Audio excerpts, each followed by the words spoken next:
মানুষের কাছ থেকে বিপুল আশীর্বাদ পাচ্ছি, শুভেচ্ছা বার্তা পাচ্ছি। মানুষ চাইছেন যে বদল হোক পশ্চিমবাংলায়, এবং মানুষ বলছেন যে যারা কাজ করবে, যারা মানুষের জন্য কাজ করবেন, তাদেরকেই জনপ্রতিনিধি হিসেবে মানুষ বেছে নেবেন।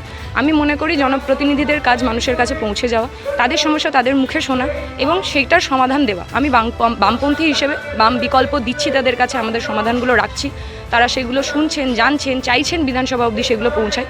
মানুষকে সঙ্গে নিয়ে সেই লড়াইটা লড়ছি। জিতে আসার পর প্রথম কাজ এটাই করব যে আমাদের বালিগঞ্জের প্রতিটা অঞ্চলে, প্রতিটা ঘরে ঘরে যেন একটাও বেকার ছেলেমেয়ে না থাকে, তাদের প্রত্যেককে কাজ দেওয়ার দায়িত্ব আমাদের, এবং সেটা আমরা করে দেখাবো। এবং আগামী 1 বছরের মধ্যে যতগুলো কন্ট্রাকচুয়াল চাকরি রয়েছে, জব রয়েছে, সেই সমস্তগুলোতে নিয়োগ করা হবে।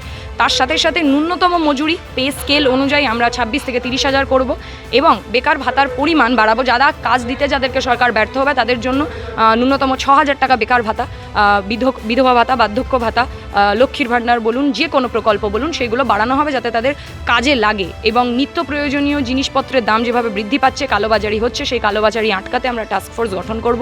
এরকম বিভিন্ন পদ্ধতি আমাদের আছে। তার সাথে অভয়া টিম, কুইক রেসপন্স টিমের মতো হেল্পলাইন নাম্বারগুলো আমরা চালু করব, যাতে আমাদের নাগরিকদেরকে সুরক্ষিত রাখা যায়।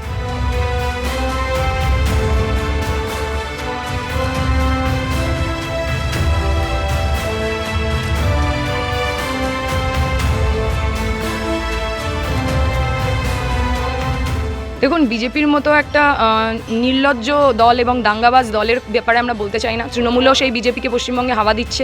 দেখতে পাচ্ছি কীভাবে বাবুল সুপ্রিয়র মতো একজন দাঙ্গাবাজকে ক্যান্ডিডেট করেছিল। সেটার বিরুদ্ধে আমরা লড়াই করতে নেমেছি। মানুষ সেটার বিরুদ্ধে ভোট দিয়েছে। বিজেপি শাসিত একাধিক রাজ্যে মাছ মাংস খাওয়া বন্ধ করে দিয়েছে।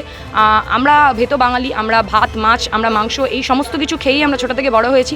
আমাদের খাদ্যাভ্যাস, আমাদের পোশাক পরিচ্ছদ, আমাদের ভাষা, সেই সমস্ত কিছুর ওপর বিজেপি আক্রমণ করছে, এবং সেইটার বিরুদ্ধে অবশ্যই লড়াই, আমাদের সংস্কৃতিকে বাঁচানোর লড়াই।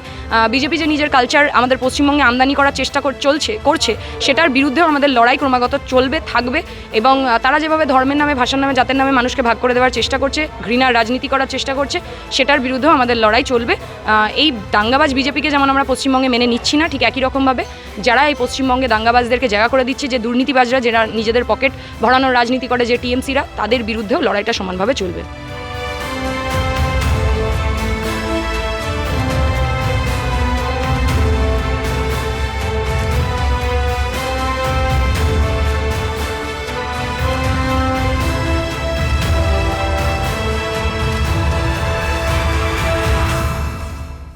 বিভিন্ন বিষয়ে ভিডিও পেতে চ্যানেল হিন্দুস্তানের ইউটিউব চ্যানেল সাবস্ক্রাইব করুন www.youtube.com/channelhindustan।